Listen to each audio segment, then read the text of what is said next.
Hi everyone, আসসালামু আলাইকুম। আমার আজাইরা আরেকটা ব্লগে সবাইকে ওয়েলকাম। সকালবেলা নাস্তা করতে করতে দেখলাম আকাশটা অনেক মেঘাচ্ছন্ন আর বাহিরে প্রচণ্ড বাতাস, তাই জুসটা নিয়ে আমি ছাদে চলে গেলাম অ্যান্ড দেখছিলাম যে এত বাতাস, মানে পরিবেশটা আজকে পুরোই অন্যরকম। অনেক গরমের পরে আবার বৃষ্টি ব্যাক করলো, তো ভাবছিলাম কি রান্না করব। আর আজকে বাসায় রাজও থাকবে, দুজন মিলে ডিসিশন নিলাম ওকে আজকে আমরা খিচুড়ি খাবো আর সাথে দেখা যাক কী করা যায়। তো ভাবতে ভাবতে নিচে আসলাম অ্যান্ড রান্না শুরু করে দিলাম। প্রথমে কাবাব ভাজতেছিলাম। এই কাবাবটা আমার আপু আমাকে ফ্রোজেন করে বক্স ভরে ভরে পাঠায়। হ্যাঁ, এটা আমার মানে খুবই ভালো হয়। আমার বাসার পাশে বোন থাকলে যা হয় আর কি, সব শুধু আমি নেই।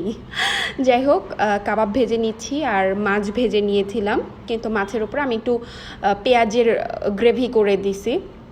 আমার একদম ড্রাই কোনো খাবারই পছন্দ না। আর এই তো আমার পাতলা খিচুড়ি। কেন যেন ভিডিওগুলো এমন আসছে, স্যাড। আর একটু ভাব ধরার জন্য আর কি আমি একটু স্প্রাইট দিয়ে ব্লু লেগুন করে নিচ্ছিলাম। রাজ কোক খাবে, আমি স্প্রাইটটা খাবো। আমার আসলে সব কিছুর মধ্যে একটু, যেহেতু ওকে আমরা লাঞ্চ ডেট করতেছি, লাঞ্চ তো একসাথে করা হয়ই না, তারপরেও যেহেতু আজকে অনেক দিন পরে একসাথে করতেছি, সো ভাবলাম যে একটু তো খাওয়ার মধ্যে সব কিছু তো ভাবসাব থাকতে হবেই। তো এই তো যাই হোক, আমি স্প্রাইটের মধ্যে একটু লেবু দিয়ে নিছি, একটু কালার ফুড দিয়ে নিলাম। পুদিনা ওই মুহূর্তে ছিল না, দিলে খুব ভালো হতো, এটা অনেক মজা লাগে। এটা রেস্টুরেন্টে দিয়ে বলে ব্লু লেগুন, প্রাইস এত, অনেক বেশি, সবাই জানেই। এই তো আমাদের টোনাটনির লাঞ্চ ডেট। টেবিল সাজায় নিয়ে আমরা খাওয়া দাওয়া করি অ্যান্ড খাওয়া শেষে বিকালবেলা মনে হইল আম্মু আমাকে 2 বক্স তালের রস দিছিল, সেটা দিয়ে আমি এখনও পিঠা বানাই নাই। আলহামদুলিল্লাহ, আমি বাসা থেকে চাল, তেল, গুঁড়া মশলা, কলা, আম, এভরিথিং আলহামদুলিল্লাহ বাসা থেকে আমাদের পাঠায়। তেমন জাস্ট কাঁচা সবজি, মাছ মাংসও মানে যখন যাই নিয়ে আসি 10 লিটার করে দুধ। যাই হোক, আলহামদুলিল্লাহ মা বাবা আছে, সব ভালো থাকুক, সুস্থ থাকুক, তারা প্রচুর দেয় তারা, আমার তেমন কোনো কিছু কিনতে হয় না। এই তো আমার পিঠা হয়ে গেছে, পিঠাগুলো অনেক নরম হয়েছিল, মজা লাগছে।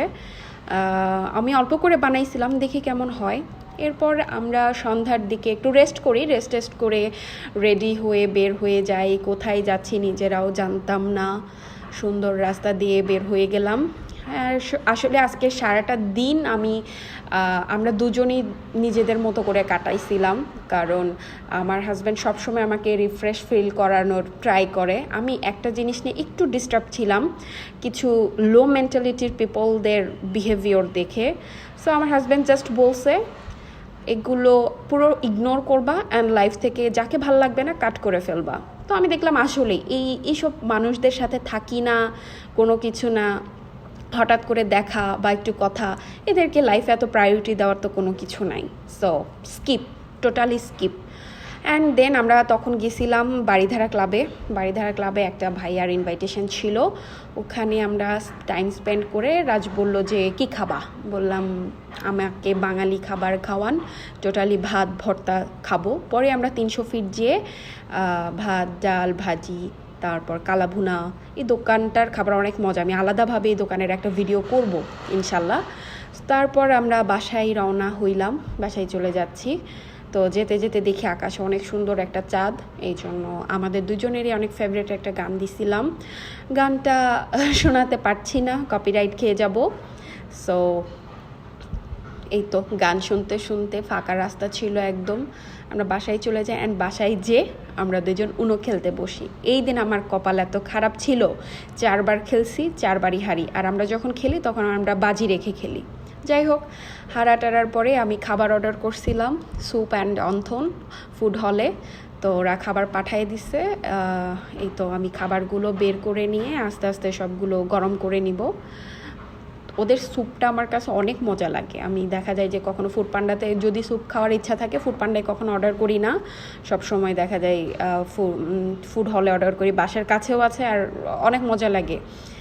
ওদের আসলে শেফের সাথে কথা বলতে হবে যে ভাই আপনি এটা কী দিয়ে বানান, আমাকে একটু শিখিয়ে দেন, আমার স্যুপ কখনোই এত মজা হয় না। যাই হোক, খাবার গরম টরম করে নিয়ে আমরা মুভি ডেটের বসে যাই। তখন অলমোস্ট অনেক রাত, টিভি দেখে তারপর আমরা ঘুমায় যাই।